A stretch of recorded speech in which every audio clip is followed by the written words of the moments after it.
Writer Collier Young began his Hollywood career as an assistant to Harry Cohn, the big boss at Columbia Pictures. But his real ambition was to be a writer and producer. Young developed Act of Violence as a project for producer Mark Hellinger, the man behind such huge hits as The Killers, Brute Force, and Naked City.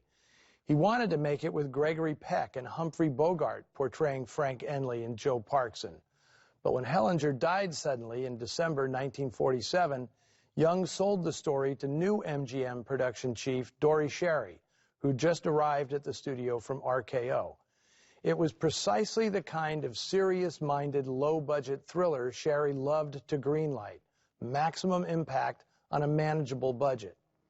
While the casting of Peck and Bogart might have made the picture more financially successful, I can't see how they could have played it any better than Van Heflin and Robert Ryan. At that point in his career, Peck would never have let himself appear so unnerved and vulnerable, and Bogart's specialty was suave cynicism, not the seething rage that was Ryan's stock in trade. It came as a shock to learn that Heflin's acting training came from a now relatively obscure figure, François Delsarte, who taught an almost mathematical system of linking emotions to physical gestures, virtually the antithesis of the method school that would soon overtake Broadway and Hollywood.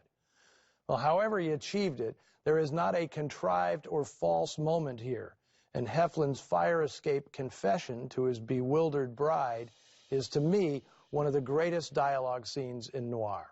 Do I have to spell it out for you? Do I have to draw you a picture? I was an informer. It doesn't make any difference why I did it. I betrayed my men. They were dead. The Nazis even paid me a price. They gave me food, and I ate it. I ate it. Ryan, of course, had just received an Oscar nomination for his performance as a bigoted soldier in RKO's Crossfire, also produced by Dory Sherry. It was a big hit, so by 1949, audiences were primed to see him as the villain of this piece, making his casting a clever bit of legerdemain.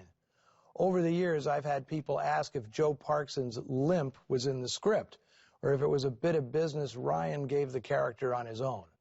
Well, there are multiple copies of both the story and the script at the Academy of Motion Picture Arts and Sciences, and in every one, Joe has the limp, visually symbolizing the psychic weight he drags around. It's in the first paragraph on the first page of the original 6-page treatment, written in 1946 as an inter-office memo by Collier Young. Now, right around the time Act of Violence went into production, Collier Young began a professional and personal relationship with the most talented woman in the movie business, Ida Lupino. As business partners, as well as husband and wife, they formed a production company called The Filmmakers. The first time, believe it or not, the term had been used in Hollywood. When Young sold his Act of Violence story to MGM, he and Lupino funneled the profits into their new production company's first independent feature, Not Wanted, about a young girl's out-of-wedlock pregnancy. It would be released by RKO in 1949, launching Lupino's career as a filmmaker, not just as an actress. Young and Lupino would go on to write and produce several film noirs in the 1950s, such as Beware My Lovely, The Hitchhiker, and Private Hell 36. They stayed business partners even after their divorce in 1951. Let us know what you thought of Act of Violence on the Noir Alley Facebook page and Twitter feed.